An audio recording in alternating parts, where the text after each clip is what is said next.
Já imaginou você ser um fracote, mas graças a um bug na Matrix você acaba desbloqueando o sistema, que pode personalizar o seu corpo na vida real, como se fosse um jogo. E foi exatamente isso que aconteceu com o nosso prota, mas o que ele não contava era que o próprio teria um limite de tempo, e agora ele vai precisar esconder a sua aparência real para que os seus amigos não descubram. E aí pessoas, só passando aqui para agradecer pelos mais de 20k de inscritos, sério, vocês são demais, e agora a nossa meta é 25k, mano. E lembrando, se quiser a continuação, comenta a parte 2 aí nos comentários. É isso, bora pro recap. A história se inicia em um dia chuvoso. Uma criança parecia chorar bastante, porque queria que a sua mãe comprasse um brinquedo para ela, mas a coitada já tinha acabado de comprar. Mas do nada, o moleque ficou totalmente distraído, e não só ele, como todo mundo na rua tinha ficado, e o motivo era simplesmente o nosso prota, caminhando de boa com seu guarda-chuva. O moleque era bonitão, e com isso atraía a atenção de todo mundo, e o seu nome era Jeong-un. Duas garotas no carro admiravam a beleza dele, e com isso não prestaram atenção no sinal, e quase mandaram o protagonista de caixa. Por sorte, conseguiram frear na linha, e as duas desesperadamente pediam desculpas. E o protagonista fala que tava tudo bem. E enquanto tudo isso acontecia, a galera tava com o zoião arregalado observando tudo, e no final, o Jeon ainda ficou com o número das garotas, mas pelo visto, aquele acidente acabou machucando alguém, que infelizmente foi um gatinho. Enquanto um tumulto se formava, o prota resolve pegá-lo e o coloca em sua blusa, e depois sai correndo até sua casa. Ao chegar lá, ele usa algo como a magia de cura, fazendo assim o gatinho ficar bem de novo. Após isso, ele ainda serve um pouco de comida para ele. Vendo que usou bastante energia naquele dia, ele sabe que não vai ter o suficiente para ir ao hospital. Então, com sua famosa janela de status, resolve se desconectar. Mas aquele bonitão agora tinha virado apenas um garoto comum, que assusta até mesmo o gatinho que ele salvou. Nessa hora, vamos dar uma passeada no que aconteceu exatamente. E no dia da formatura do ensino fundamental, o protagonista estava disposto a finalmente se declarar para a garota que ele gostava, já que a mesma, depois da formatura, iria se mudar. E com isso, ele provavelmente não a veria mais. Mas isso não seria uma tarefa fácil, já que ele mesmo nunca havia falado com ela. Porém, o próprio não iria desperdiçar essa chance. Criando coragem, com o seu buquê de flores, ele estava cara a cara com ela. Junto com os amigos, ela batia sua última foto naquela escola. O prota, ao pensar em chamar seu nome, infelizmente foi atingido por um ovo e uma caixa de leite, e que a propósito eram para ser jogados na própria Yuna, que era a garota que ele gostava. Vendo essa cena, ela diz sentir muito, pois graças a ela, ele foi atingido por engano, mas com suas mãos tremendo, ele ainda assim estende o seu buquê e diz que aquilo era para ela. A Yuna fica meio sem reação, já que na sua cabeça eles nunca tinham se visto, e aquilo pro Jeon foi uma patada forte, já que o mesmo todo dia a via na estação e até mesmo morava na mesma vila que ela. Os pais da menina também estavam lá. Com isso, o cumprimentaram, já que o prota era filho da dona da vila. Os seus colegas ficaram zoando com sua cara, já que mesmo morando no mesmo lugar, a Yuna nem sequer percebeu a sua existência. Enquanto voltava para casa, ele não conseguia controlar as suas lágrimas e o seu coração estava completamente partido. Em sua cabeça, ele refletia sobre como sempre estava sozinho e não conseguia se enturmar com ninguém. Ao chegar em casa, a sua mãe fica assustada com o seu estado e a mesma se lamenta sobre o seu uniforme estar sujo, já que bom, como ele iria se informar, ela colocaria o seu uniforme para vender. O protagonista não gosta nada disso e gritando com ela, explica que estava apenas se divertindo um pouco com os seus amigos. E enquanto discute, a sua mãe estende a sua mão para dar um tabefe nele, já que o mesmo estava muito atrevido. E após isso, sai correndo em direção do banheiro. E lá dentro, ele sabia muito bem que não estava brincando com ninguém, mas de qualquer forma, ele iria buscar o seu refúgio nos jogos. E para sua alegria, o beta de um jogo chamado Sinfonia estava para ser lançado. E após fazer o download, ele escolhe qual classe iria jogar. Então, escolhendo o curandeiro, ele chega na parte de customização de personagem, e ele monta o maluco mais padrão possível, basicamente tudo que ele não é. O cara caprichou até demais no personagem, e o nomeando, ele se chamaria Face Gênios. Naquela noite chuvosa, estava caindo bastante relâmpago, e a sua casa estava lotada de goteiras. Depois de terminar o tutorial, ele ainda estava admirando o quão bonito bonitão o seu personagem estava. E batendo a print, ele escreveu um texto perguntando se alguém queria vir jogar com ele. E automaticamente, a sua caixa de mensagens encheu. E inúmeros players estavam o convidando para jogar junto. Inclusive, elogiando a aparência do seu personagem. Enquanto se contorcia na sua cama, ele lembra do quão a vida real era difícil. E que no jogo, ele ao menos podia se sentir especial. E se lamenta de não poder ter aquela aparência fora do jogo. Mas para sua tristeza, a bateria do celular estava acabando e de nenhuma forma ele ia deixar isso acontecer. Então resolve ligar o carregador e mexer no celular enquanto carrega. Mas como já vimos, aquela era uma noite com muitos relâmpagos e nem de longe isso seria uma boa ideia. E até que o improvável aconteceu. Um raio atingiu a sua casa e com isso a descarga percorreu o seu corpo inteiro. Enquanto tudo estava preto, a sua mente parecia estar lúcida e o Prota conseguia até mesmo sentir um cheiro de queimado. Ao abrir os olhos, a sua casa estava em chamas e pegando um balde com água das goteiras, ele tenta apagar o fogo. Ainda assim, a sua mente estava confusa e ele acreditava que tinha ido de base. Sem pensar muito, ele sabe que precisa sair dali o quanto antes, mas pegando o seu celular, surpreendentemente ele estava intacto. Antes de ligar para o número de emergência, ele lembra de sua mãe e chutando a porta com extrema facilidade, ele consegue a encontrar. Mas algumas labaredas de fogo acabaram vindo em sua direção. Mas de alguma maneira, uma barreira azul protegeu seu corpo, mas que em meio às chamas, o protagonista não conseguiu a perceber. E continuando em direção de sua mãe, como estava desacordada, ele a coloca nas costas e o mesmo estranha o fato dela parecer tão leve. No caminho, em cima de uma mesa, uma folha com anotações estava lá, e dava para ver que a sua mãe estava economizando há bastante tempo para poder comprar um uniforme novo pro Prota. E quebrando o vidro como se não fosse nada, ele sai de lá com a sua mãe, e um caco de vidro até chegou a cortar o rosto dela, mas que logo foi envolvido com a luz verde estranha, a curando imediatamente. Depois da ambulância chegar, os dois foram levados para o hospital. Chegando lá, os médicos avisam que ela inalou uma grande quantidade de gás tóxico e com isso, a sua respiração estava bem irregular, resultando em ela ficar desacordada. O protagonista pergunta se não tem alguma forma de deixá-la acordada, mas o médico diz que no momento tudo que podem fazer é esperar, mas que de qualquer forma ele deve estar preparado para o pior. O médico também o pergunta se ele não tem algum outro familiar que possa o ajudar, e dependendo do tempo que ela ficar hospitalizada, eles não sabem se ele poderia pagar os custos necessários. Porém, o protagonista responde que ele é sozinho, já que o seu pai tinha ido de caixa quando ele era criança e a sua mãe havia um seguro de vida e por isso conseguiria pagar os custos. Nessa hora vem uma série de lembranças onde a sua mãe parecia economizar muito para garantir os seguros e a mesma apenas usava amostras em vez dos frascos de perfume. A essa ocasião já dava para perceber que o Prota não era mais o mesmo, que depois daquele raio o seu corpo basicamente tinha se tornado o de seu personagem e a essa altura ele mesmo já estava percebendo algumas mudanças, como o fato do bebedor estar muito embaixo e enquanto tomava uma água as pessoas em volta estavam todas impressionadas com ele. Ao perceber isso, ele se questiona em como estava sua aparência, já que bom, ele acabou de sair de um incêndio e a sua cara não deve estar nada boa. Indo em direção do banheiro, ele fica inacreditado, já que em seu reflexo um homem totalmente diferente estava em sua frente. O próprio ficou paralisado em frente ao espelho, parando para pensar, tudo estava diferente, como o fato de estar enxergando perfeitamente sem o óculos, e até mesmo a forma como saiu do incêndio. Nada disso o seu eu original seria capaz de fazer, e o mesmo chega até a se perguntar se estava mesmo vivo, mas essa aparência ele conhecia muito bem, e era exatamente o mesmo personagem que ele havia criado no jogo, e enquanto se tocava, o Prota não imaginava que aquilo fosse um sonho, já que o mesmo conseguia sentir todas as sensações do seu corpo. Uma dúvida também nasceu em sua cabeça, se fosse possível apenas ele se enxergar daquela maneira, mas na visão de outras pessoas, ele provavelmente estar normal. Então, dentro do banheiro mesmo, ele resolve perguntar a um homem sobre a sua aparência, e se ele se parecia bonito. O maluco diz que ele era bonitão, e tinha um corpo de atleta. O protagonista ainda não estava conseguindo acreditar naquilo, e pegando seu celular, ele tentou entrar no jogo novamente, mas que como estava em beta, os servidores foram fechados. Jeon se questiona se vai ficar naquele corpo para sempre, e alguns dias depois, infelizmente sua mãe ainda estava da mesma maneira, e como a sua casa havia sido queimada, ele decidiu ficar dormindo no hospital, e passou a viver lá, inclusive lavando suas roupas e tendo 3 refeições na cafeteria. Nas filas filas, o prota continuava chamando a atenção de todo mundo, que o fazia até mesmo ganhar mais comida da cozinheira. Na mesa, enquanto come, todo mundo dizia o quanto ele era lindo. Como não tinha costume, se pergunta se pode ou não aguentar isso. Mas bom, o seu vale de comida estava acabando, e o prota também precisava de um uniforme novo para entrar na escola. Então mais tarde, ele resolveu ir no banco para solicitar o seguro de sua mãe. E vendo a enorme quantidade de dinheiro, ele percebeu todo o esforço de sua mãe quando economizava dinheiro. Nesse meio tempo, Jeon reflete o quão assustador seria ficar sozinho no mundo. Se pergunta se ele seria capaz de suportar isso. No dia seguinte, o dia de ir à escola havia chegado, e o mesmo comprou o primeiro uniforme que viu em sua frente. Com aquela aparência, ele acredita que finalmente pode obter amigos, que finalmente poderia ter um novo começo. Mas no caminho, a garota acabou esbarrando nele, já que o mesmo estava na sua frente, e pede para que dê licença. Ele fica meio envergonhado, mas diferente de outras pessoas, ela não demonstrou nenhuma reação especial, e na sua cabeça, tudo que ela pensava era alguém indo para a escola no mesmo horário que ela. Afinal, os dois estavam lá bem mais cedo do que o normal. Ao chegar dentro da sala, Prota vê que ela estuda na sua classe, e até pensa em ir falar com ela. Mas para não parecer estranho, ele resolve deixar isso pra lá, e prefere descansar, já que o mesmo estava bem cansado. Ao ouvir uns barulhos estranhos, ele se acordou, e ao olhar pro seu lado, ele vê um menino jogando um jogo que ele gostava bastante, e do nada começa a dar dicas para ele. Enquanto se divertiam, um frame assustador apareceu na tela, fazendo os dois se assustarem. A verdade é que o moleque que estava jogando nem sequer havia percebido quem estava do seu lado, e ao ver a sua aparência, o mesmo caiu para trás na hora. Todo mundo da sala já começou a pensar que uma briga havia começado, mas ao perceberem o protagonista, todo mundo se apaixonou automaticamente, e os garotos ficaram com a inveja danada. O Jeon acredita que fizeram muito barulho, e por isso todo mundo estava olhando para eles. O carinha do seu lado diz que não é por isso, e com a queda, ele havia machucado seu pescoço. Então, colocando a mão em cima, sem perceber, o prota acabou curando. Depois de todo esse tumulto, o garoto finalmente se apresenta, e o seu nome era Sun-Ho. Depois de se apresentarem, os dois voltam a jogar o joguinho, a lanchonete. Enquanto todo mundo fazia os seus pedidos, Jeon não fazia ideia do que comer, mas um grupo de caras diz que ele pode pegar o que quiser, pois ele mesmo pagaria. E esse cara era o Kang Ki-shu, simplesmente o cara mais popular da escola. Os seus parceiros também pareciam querer se enturmar com ele, inclusive acreditavam que o mesmo treinava alguma coisa, já que o maluco tinha o corpo de um atleta. O Kang diz que a partir de agora ele iria andar com ele e iria fazer a sua vida bem mais fácil na escola. O protagonista ainda estava meio confuso com isso, pois receber uma proposta assim do nada era algo muito repentino. No fundo, Sun-Ho fazia o seu pedido na lanchonete. Ao percebê-lo ali, o grupo de garotos começam a o importunar, falando que eles haviam pedido primeiro. E não só isso, começaram a zoar as suas roupas, a aparência e até mesmo a sua família, simplesmente pelo fato dele ser filho de uma dona de lanchonete. Kang, enquanto se apoia em Jeon, diz que ele não vai ganhar nada conversando com alguém como ele, mas na sua cabeça, o prota se lembrava da sua situação, e olhando na sua cara, pede para ele sair fora e o chama de vacilão. O protagonista não tinha gostado nada daquilo. Os malucos, vendo que o Jeon estava os contrariando, perguntaram se ele queria levar uns tabef. Colocando a mão em seu ombro, o Kang pede para ele repetir o que disse, mas o prota pressiona o seu pulso. E enquanto os outros garotos ficavam impressionados com tudo isso, o Kang não podia acreditar em quanta força ele tinha, e pede para que o solte imediatamente. Fazendo o que ele queria, o prota apenas soltou, o que foi o suficiente para o carinha cair sentado no chão, e diz para não mexer mais com ele. Com Sun-Ho, os dois saem dali. O Kang fica sem saber o que aconteceu, pois na sua cabeça, o seu braço tinha sido arrancado. No corredor, os dois conversavam enquanto aquilo tinha sido engraçado, mas na cabeça de Jeon, ele realmente estava achando aquilo extremamente assustador, e torce para que ele não volte a segui-lo. Ao mesmo tempo que fica desacreditado de onde havia tirado toda aquela força. O seu amigo diz que vai pagar alguma coisa para ele comer, para agradecer o que ele tinha feito. O protagonista fica muito feliz, pois vai ser a primeira vez que ele vai à lanchonete com um amigo. Do outro lado da cidade, passeamos um pouco pela vida daquela garota do início, e a caminho da escola, a mesma conversa com seu pai, onde ele acredita que ela é extremamente inteligente, e tentava de toda forma puxar assunto com ela, mas a verdade era que o maluco estava morrendo de sono, e não queria dormir no volante. Ela pede para ele devolver seu fone de ouvido, já que a mesma estava ouvindo uma palestra importante. A menina gostava muito de estudar. O pai dela havia ficado até tarde no hospital, isso com um paciente, pois o mesmo era um médico. Ela diz para ele se preocupar mais com sua saúde, o que o deixou bem feliz por vê-la se preocupando assim. Na sala de aula, a sua lista de tarefas já estava quase pronta, e na aula de ciências, ganhou o primeiro lugar no projeto. Na educação física, ela também se destacava muito, e sempre respondia as perguntas da professora na sua classe. Com tudo isso, ela deixava alguns colegas com raiva, mas no fundão, o Prota e seu amigo comemoravam ter tirado notas medianas, e o Jeon tirou apenas 3 pontinhos a mais que Sunwoo. Enquanto zoavam e se divertiam juntos, finalmente o protagonista estava gostando da sua vida escolar, mas o Kang ainda não tinha esquecido do que aconteceu naquele dia. Nesse meio tempo, o Sunwoo meio que virou o cupido pro protagonista. Basicamente, ele ficava entregando as inúmeras cartinhas de amor e presente que o Jeon ganhava. Ele se questiona do porquê elas estavam o incomodando, e dando uma zoadinha de amigos, ele fala que não quer aborrecê-lo, e com isso, divide todos os seus doces com ele. Do outro lado da sala, o grupo do Kang fica pistolaço com isso, pois até mesmo a garota mais bonita da sala ao lado havia mandado uma cartinha para ele, e não suportam a ideia de estarem perdendo para ele. O Kang diz que ele vai receber o troco, e o que aconteceu naquele dia foi simplesmente um acidente, mas na sua cabeça, ele acharia melhor nunca ter mexido com ele. Na classe, o professor pediu para que os alunos selecionassem alguém para ser o presidente, e ele mesmo ia selecionar a Soae, que era aquela garotinha, já que a mesma estava no topo dos alunos desde que havia chegado na escola, mas iria precisar de mais alguém para se voluntariar, pois era necessário haver uma votação. É então que uma garota resolve recomendar o Prota, e que ele deveria ser, o que automaticamente despertou a raiva em outras garotas, pois elas também queriam ser as primeiras. O Jeon não parecia muito à vontade com a ideia, já que como presidente, talvez não soube tempo para ele apenas sair com seu amigo, então diz que não está à vontade de assumir esse cargo, o que era difícil, já que ele havia sido o único que foi recomendado. Mas o Kang, vendo que isso já ia ser demais, resolve se voluntariar, já que não queria deixar toda essa atenção máxima para ele. E agora, com os 3 candidatos escolhidos, a votação ia começar, e o Prota e o Kang haviam empatado com os mesmos 10 pontos, então ele pede para que deixe ele ser o presidente. O professor aceita, e agora o Kang seria o presidente, e Soae seria a vice. Ele diz que assim que ela terminar, o Kang teria que cuidar da limpeza, e é claro, ele não aceitou, e foi até a Soae dizendo que ela deveria fazer isso. Ela disse para ele não fugir das suas responsabilidades, já que bom, o professor pediu para que ele fizesse, e não ela. Ele não aceitou esse comportamento, e foi pra cima da garota. O protagonista, vendo isso, correu em sua direção, e enquanto Kang estendia sua mão, a mesma deu uma voadora na cara dele, que logo fez a cara espumar. Enquanto todo mundo fica impressionado com isso, os seus amigos saem o levando, prometendo que ela vai pagar por ter feito aquilo. O protagonista acredita que tudo isso era culpa dele, pois nada teria acontecido se ele tivesse aceitado ser o presidente. Na enfermaria, a enfermeira pergunta quem havia feito aquilo. Lá dentro, na hora que Soae ia se confessar, o Jeon chega nessa hora e resolve assumir o erro por ela. A enfermeira então pergunta o porquê ele o bateu, mas o Prota não tinha pensado numa explicação. Então seu amigo, para tentar o ajudar, diz que há uns dias atrás o Kang estava zoando com ele. Então o Jeon resolveu ajudá-lo. Os parceiros dele tentam dizer que não foi isso que aconteceu, e o melhor era não falarem nada a respeito, pois se descobrisse que o Kang bateu primeiro, poderiam estar encrencados. A enfermeira pergunta ao Prota o quão forte ele o bateu, mas só de olhar para o seu estado, deu para deduzir que não foi devagar. Ela fala que mesmo recém-chegado no ensino médio, ele já fez besteira, e isso poderia ter um ponto negativo no seu histórico escolar. A Soae fica meio nervosa com essa situação, afinal, foi exatamente ela que causou tudo aquilo. A enfermeira diz que vai precisar chamar os pais do Kang para a escola, já que provavelmente ele precisa ser hospitalizado, e fala que o Jeon precisa pedir desculpas para eles. Lado de fora, a garota pede desculpas ao Sunwoo, mas ele garante que não tem problemas, já que bom, eles dois não são bons em estudar de qualquer maneira, mas ela diz que no outro dia vai contar à enfermeira, mas ele pede para não fazer isso, já que bom, os boatos vão se espalhar, e as pessoas vão respeitar ainda mais ele. Mas mudando de assunto, ele pergunta a ela como a própria tinha aquela habilidade, e descobre que a mesma fazia taekwondo, e começou a praticar apenas para autodefesa, mas que no fim havia se tornado cinturão preto. O Sunwoo fica embasbacado com isso. Ela diz que ficou preocupada, já que bom, foi a primeira vez que ela bateu em alguém, e resolve pedir o número do protagonista. O Sunwoo pergunta se ela é mais uma que está apaixonada por ele, mas ela diz que não está interessada em namorar, e só queria, na verdade, verdade, era pedir desculpas. E caso o Kang fosse hospitalizado, ela queria saber qual era o seu quarto para que eu pudesse visitar. Vendo isso, o Sun-Ho passa o número protagonista para ela. E no hospital, o Prota estava fazendo companhia pro Kang, e o mesmo dizia que não queria estar no lugar dele. E as próprias marcas do sapato ainda estavam em sua testa. E com a mão na sua cabeça, do nada ele vê uma luz saindo de sua mão. E ele fica sem saber o que seria aquilo, mas atrás dele alguém parecia estar entrando na sala.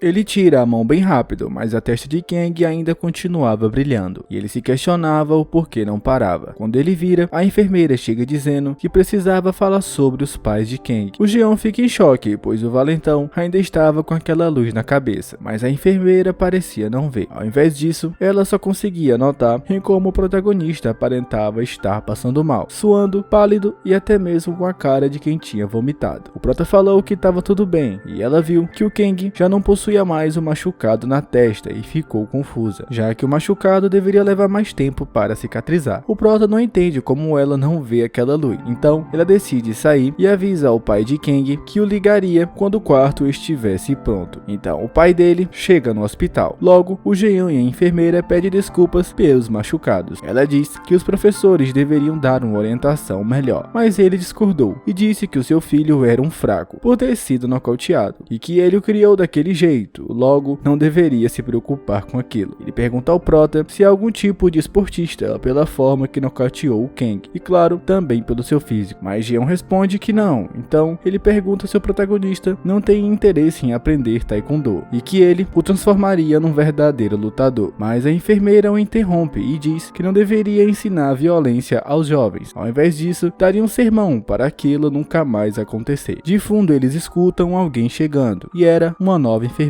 Ela foi trocar alguns produtos de Kang, mas ao ver Jeon, ela o reconhece e começaram a conversar. Ela pergunta quem era o tal garoto hospitalizado e ele diz que é só um colega de classe. Ela disse que iria cuidar melhor de Kang, já que ele era amigo do Prota. A mulher, vendo a interação, pergunta ao protagonista da onde ele conhece aquela enfermeira. Ele diz que a conhece porque a sua mãe também tá naquele hospital. A mulher conta que estava planejando ligar para os seus pais, mas como estavam no hospital, seria difícil eles irem na escola. Logo, ela pede para ver a mãe do Prota, e chegando lá, descobre que a mesma está em coma. Ela pergunta a Jeon quando aquilo aconteceu. Ele responde que não faz muito tempo, mas a sua casa havia pegado fogo, e a sua mãe foi exposta ao gás tóxico. A enfermeira pergunta onde ele estava, já que a sua casa pegou fogo. Ele diz que mora ali mesmo, como guardião da sua mãe. Ela pergunta onde está o resto dos seus familiares, mas ele conta que a sua família é só ele e a sua mãe. Mas completamente emocionada, ela diz que se ele precisasse, ele deveria chamar algum amigo para ajudá-lo. Mas ele fala que não é tão ruim assim, e já indo embora, conta que foi impróprio da parte dela, mas que já avisou ao diretor a situação do protagonista. Ela diz ao Prota que não tem o que fazer quanto à punição dele, mas que juntos eles vão mudar aquela situação. Jeon agradece e diz para ela ir em segurança. Então ela fala que o encontra na segunda-feira. Naquele momento, ele ficou aliviado que ela o ajudou, pois ficou com medo de ser expulso. Voltando para o hospital, ele lembra o que aconteceu naquela sala com Kang, a luz que saiu da sua mão e só ele conseguia ver. E claro, o machucado também tinha desaparecido. Então ele pensou que assim como a sua aparência, ele também pode ter pego as habilidades do jogo. Então ele decide testar se conseguia curá-la. Com as mãos na cabeça de sua mãe, ele gritava internamente para que ela acordasse, mas não teve nenhum tipo de reação. Ele decide fechar os olhos e tentar novamente, e vê o que parecia ser uma mensagem do jogo, isso no seu subconsciente. Quando ele abre o olho, a mensagem some. Então Jeon nota que só conseguia ver aquilo quando estava com os olhos fechados. Fechando outra vez, ele recebe informações do jogo, que explicava como funcionava o seu poder de cura. Algumas vezes, o poder entrava em cooldown, que basicamente era um período de espera após utilizar o poder. Ele acredita que com essa informação, ele pode tentar de novo. Então assim que ele encosta nela e fecha os olhos, ele consegue ver o que parece ser o status de saúde de sua mãe. Ele vê que mesmo usando seu poder de cura, os pontos de saúde dela não estavam se recuperando. Ela possuía várias anormalidades. Logo, o Jeon lembra que assim que chegou com ela no hospital, ela já chegou inconsciente e o médico a diagnosticou com síndrome apática, ou em outras palavras, estado vegetativo. Reparando no status de saúde dela, o protagonista percebe que a fumaça causou danos no pulmão e no cérebro, e por isso, os seus pontos de vida estavam sendo drenados. Ele concluiu que a sua mãe estava numa espécie de paralisia do sono, pois ele usou seu poder mais de 10 vezes e não teve nenhuma mudança. O protagonista estava com muita raiva, pois mesmo com aquela habilidade, não conseguia curar a sua mãe. Então, com raiva, ele socou a parede com muita força, e o seu braço parecia ter ficado preso na parede. Quando ele consegue tirar, ele percebe que fez um buraco muito grande lá, e por ele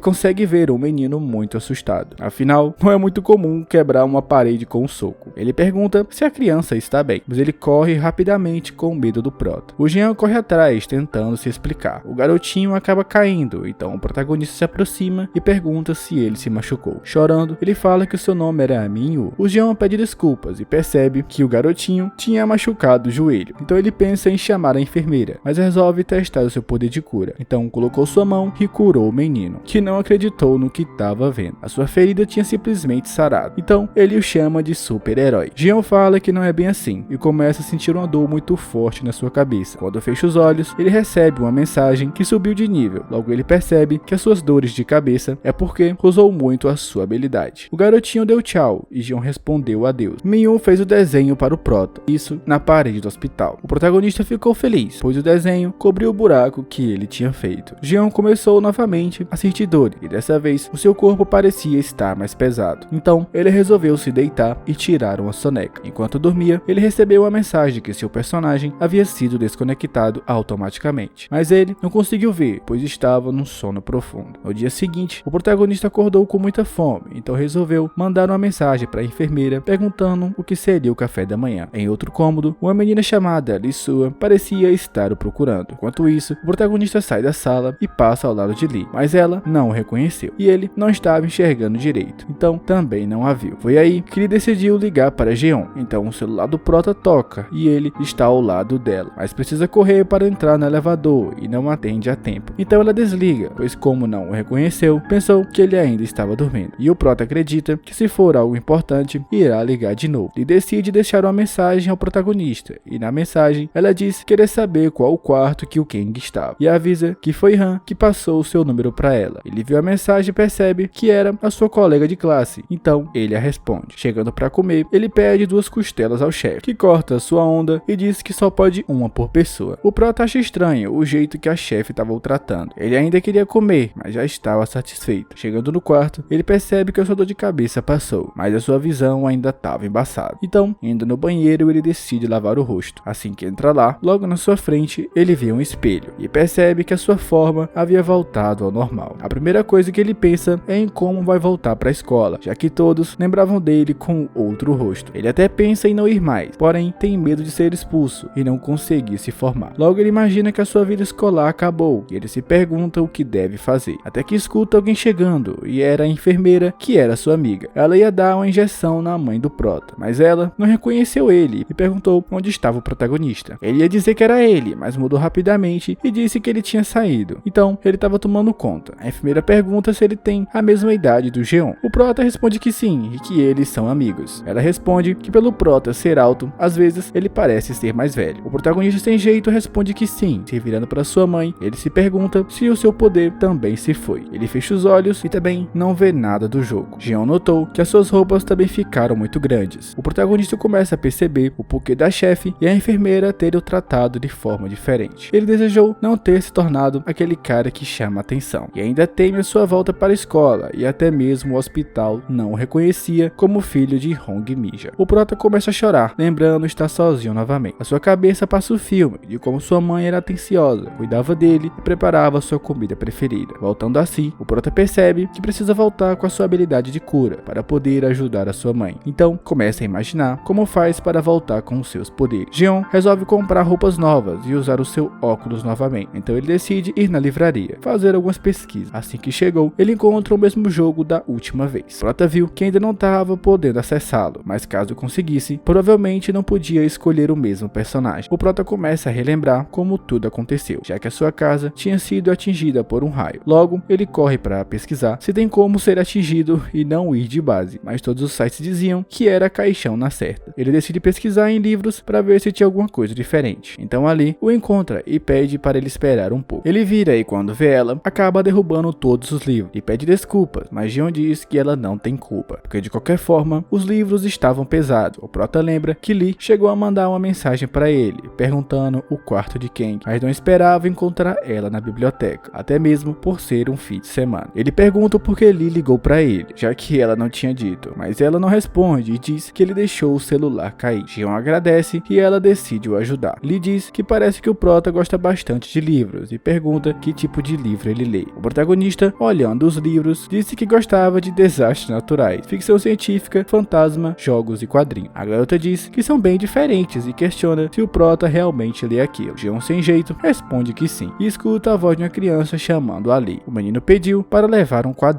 Ela pergunta se ele gosta de herói e o garotinho responde que sim. O protagonista olha e reconhece aquele garoto e ele era o Min-woo, o menino que ele conheceu na noite passada, isso lá no hospital. O Jeon resolve perguntar sobre o joelho de Min-woo, mas o garoto vê o protagonista e fica confuso. Então o prota lembra que quando conheceu ele ainda estava na outra forma. O Min-woo se pergunta como Jeon sabia o seu nome e como sabia que ele tinha se machucado. Então, encarando ele grita que não pode ser. O Jeon o leva para fora e faz o garotinho prometer que não vai revelar a sua identidade para ninguém. Min-woo diz que o protagonista pode confiar nele. A real era que o garotinho tinha se tocado que ali era a mesma pessoa do hospital. O prota pergunta se ele é irmão da Lee, mas Min-woo diz que não. E Lee é filha do médico com quem ele brinca durante o fim de semana. Logo ela chega com alguns salgados para eles comerem. Olhando para ele, a garota só consegue pensar em como são parecidos. Mesmo Min-woo sendo introvertido, eles pareciam estar super íntimos. O protagonista diz para o garotinho ter cuidado e não se sujar. Então leva para ver alguns quadrinhos com heróis. Min-woo sobe no prota e pega alguns quadrinhos. Lhe diz que é por isso que ele gosta do Jeon, pois ele era um cara gentil. E enquanto estão lendo os livros, Ali pergunta se o prota ainda vai ler todos aqueles livros ainda no mesmo dia. O Jeon diz que tem que ler todos eles nos dias seguintes. Então ela questiona se ele está tentando escrever sobre alguma light novel ou algum material de pesquisa. O prota inventa que está tentando escrever uma light novel sobre um cara que é transformado em super-herói depois de ser atingido por um raio, e que quando a pessoa dorme, ela sai do personagem. Essa história parece um pouco verídica. No entanto, ele não sabe como voltar àquela forma de novo. Lee acha a história que o prota contou fantástica, mas ela questiona se caso usasse todo o seu poder, ele não seria cancelado, e sugere que como ele usou bastante poder, talvez ele perdesse a sua forma de herói. E para quem não conhecia ele, essa garota parecia até saber demais. O protagonista pergunta se o poder não deveria ser infinito, mas ela responde que não assiste muitos filmes, então ela não sabe, mas acredita que se usar muito poder, vai gastar toda a sua energia. E uma vez que gasta, você não consegue usar o poder da maneira correta. A garota aparentemente era uma vidente e estava com muito interesse nas loucuras do prota. Jeon fica confuso sobre ficar cansado por usar os superpoderes. Lee explica que se você estiver cansado, você não consegue trabalhar direito, porque mesmo com poderes, ainda continua sendo um ser humano. O protagonista começa a pensar em tudo o que ouviu e que aquilo fazia sentido. Mesmo com a aparência do seu personagem, ele precisa viver como um ser humano, se alimentar bem, dormir e não consumir toda a sua energia. Jeon percebeu que na noite anterior ele sentiu muita dor de cabeça e acordou com muita fome por ter consumido tudo e não ter descansado. Então ele agradece a Lee e diz ter achado a sua resposta. Ela não entende nada e ele corre e diz que vai embora. Ela lembra que nem sequer perguntou seu nome e depois de pensar, o protagonista acredita que o cansaço da vida do personagem não tem relação, mas o cansaço é limitado, então o jogo também tem um limite. Então, se ele recuperar o cansaço, talvez ele possa se transformar novamente. Jeon fecha os olhos e não consegue ver nada de novo, então ele precisa descansar o suficiente para encher o bucho. Então, ele já chega no restaurante pedindo 5 porções. Finalmente, o prota encheu a barriga e ele nunca tinha comido tanto assim. Ele levanta e paga a conta com o cartão de sua mãe. Ele lembra que se ela não tivesse aquele seguro, provavelmente ele estaria passando a necessidade. Jeon agradece a comida e sai do restaurante. Já se sentindo melhor, ele resolve fechar os olhos e tentar outra vez. Então, finalmente aparece a mensagem do jogo e ele fica muito feliz que não perdeu suas habilidades e que não precisa ser eletrocutado para voltar para o jogo. Ele vê que para se transformar, precisa ir para um lugar sem pessoa. O prota volta no hospital e percebe o buraco que ele fez na parede consertado. O Jeon achou estranho, pois no jogo ele lembra que o seu personagem não era tão forte assim. Então, ele se questiona se tem outras habilidades. Finalmente, o protagonista tenta voltar para o jogo, abre a mensagem e entra nele. E assim que abre os olhos, ele corre para a frente do espelho e percebe que conseguiu voltar para o seu personagem. E agora, ele se sentiu pronto para testar as suas habilidades. Fechando os olhos, ele vê novamente a tela de login. E entre as habilidades que tinha, o escudo contra danos não parecia útil. Então, ele vê a habilidade ataque físico passiva. E foi o que aparentemente o fez quebrar a parede. Então se pergunta se aquelas eram todas as habilidades. Ele lembra que o seu personagem ainda está no nível baixo. E o prota diz que talvez não precise de XP para subir de nível. Entretanto, não lembra de ganhar enquanto curava as pessoas. Olhando para sua sua mãe, Jeon promete subir de nível para que possa curá-la. Ele pensou em tentar curar todos que entrassem no hospital para conseguir XP, mas lembra que se usar todo o seu poder, vai voltar a ser quem ele era, então não vai conseguir ir para a escola. O Prota estava pensando em como tinha bastante problemas, até que escuta um grito e ele corre para ver, e ele vê que é um paciente ameaçando a enfermeira. Ela gritava para que ele parasse, mas ele a mandava deixá-lo sair. Os outros pacientes olhavam aquilo assustados e diziam que deveria chamar a polícia. O protagonista nota que o cara estava segurando uma faca, ainda ameaçando todo mundo. O paciente dizia já estar curado e estava cansado do tratamento que estava fazendo e que não iria de base sozinho. Ele queria levar todo mundo com ele. Podia notar de longe que ele fedia a álcool. O Jeon se perguntava se conseguia salvar a enfermeira sozinha e por que todo mundo estava vendo aquilo e não estava fazendo nada, mas lembrou que aqueles também eram pacientes e não podiam ajudar. O paciente vai em direção à enfermeira, dizendo que vai levar ela de base. Então o Prota corre para sua frente e usa sua habilidade de escudo. Então, com o choque, a faca cai e todos não entendem como o protagonista parou aquela faca. Jeon pede para que o paciente se acalme, mas ele se pergunta quem é o Prota e o manda se ferrar. O Prota imagina que agora com sua força ele pode parar, mas se ao menos esperar, o paciente dá uma rasteira e depois um soco nele, que cai sentindo muita dor. Então ele pergunta se Jeon não tinha medo, e mesmo que seu escudo estivesse em cooldown, o Prota acreditava que ainda poderia fazer algo. Então se levantando, ele acaba levando mais um soco, que cai no chão novamente. Dessa vez, tudo fica escuro e a enfermeira se aproxima e pergunta se ele está bem. Mas ele ainda estava meio zonzo e de longe ele consegue ver o paciente que o atacou. E ele já estava sendo levado pelos policiais, que dizia que ele não podia fazer aquilo no hospital. Aparentemente é só no hospital que não pode, né? O protagonista foi levado para a enfermaria e estava sendo cuidado. A moça agradece a ele por ter a salvado. Ele olha para ela e percebe que tem um ponto de interrogação amarelo em sua cabeça. Aquilo indicava um progresso. Ele vê que agora também tem um sistema de missões na vida real e que isso o ajuda a subir de nível. Voltando para a enfermaria, o Prota diz que não fez nada e ainda apanhou. A enfermeira pergunta se ele tomou uma porrada no estômago e assim que ela terminasse de cuidar do seu rosto, ela ia chamar alguém para o ajudar. Mas o protagonista diz que tá tudo bem e que não estava doendo muito. Isso porque ele estava se curando naquele momento. A enfermeira disse que mesmo assim ele precisaria ser examinado para conseguir registrar o caso. O Prota fica confuso, então ela explica que aquele paciente não tinha aquela atitude normalmente e também não quebrou nenhum equipamento. Então o hospital decidiu perdoá-lo. Jeon disse que iria perdoá-lo também, e como o Prota estava na outra versão, ele ficou com medo de encontrarem algo diferente no seu corpo. Jeon decide obedecer o pedido da sua enfermeira e assim descansar. E também seria bom para recuperar o seu poder mental. Antes de dormir, ele decide ver se ganhou alguma experiência com a missão. Então o Prota percebe que concluiu 2 missões, a do garotinho Miu e da enfermeira. Ele se pergunta se conseguiu XP, mas sabe que precisa resolver as missões para subir de nível e ajudar a sua mãe. Ele pensa em como conseguir missões. No dia seguinte, o protagonista percebe que não dormiu direito, que isso era resultado da perda do seu poder mental. No entanto, ele precisava ir para a escola. Ele percebe que ainda tinha um machucado em seu rosto, então resolve tentar se curar. Chegando lá, Jeon encontra o seu amigo e pergunta o porquê daquela cara de cansado. Han responde que odeia segundas-feiras. Então de longe, uma menina grita para se apressarem ou então entrariam atrasados. E ela era ali. Então eles correm e se perguntam por que ela ainda estava lá fora. Na verdade, ela só queria ajudar para jogar o lixo lá. Então o Prota se oferece para ajudá-la. Ele lembra sobre a treta com o Kang e diz que ela só estava se defendendo. Han concorda e diz que ninguém ia acreditar que ela deu uma surra nele. Feliz, ela diz que agora é a estrela da escola. Em outra sala, chega o Valentão, que estava pé da vida, pois saíram os rumores sobre ele ter apanhado para a menina. Então ele prometeu se vingar um dia. Voltando para o Prota, ele estava indo almoçar com seus amigos. Jeon disse que pediram para limpar o campus e que depois de comer, eles voltariam a limpar. Mas seu amigo disse que ia ir de base de sono. Han olhou pro lado e viu que a garota colocou quase 1 tonelada de comida no prato e se surpreendeu. Perguntou se ela ia comer tudo aquilo sozinha. Ela responde que aquilo era o básico e precisava de muitas calorias. Han, ainda impressionado, pergunta quem come tudo aquilo de arroz. A garota diz que o protagonista também come bastante e que ela não podia perder para ele. O Prota fala que depois de limpar tudo ele ficou com muita fome. Ao fundo, algumas meninas comentavam a proximidade do Prota com aquela garota. Enquanto comiam, puderam escutar um barulho alto. O Valentão tinha achado alguém para tratar mal. Ele derramou toda a comida em um garotinho que parecia estar com muito medo. Ele dizia que aquele garoto deveria cuidar do seu corpo, o mandou não comer e fazer exercício, e também mandou o garotinho olhar para o seu rosto. Alguns caras no fundo contribuíram, o chamando de porco. O Prota sente uma situação de perigo, até que o Valentão se prepara para dar um soco nele.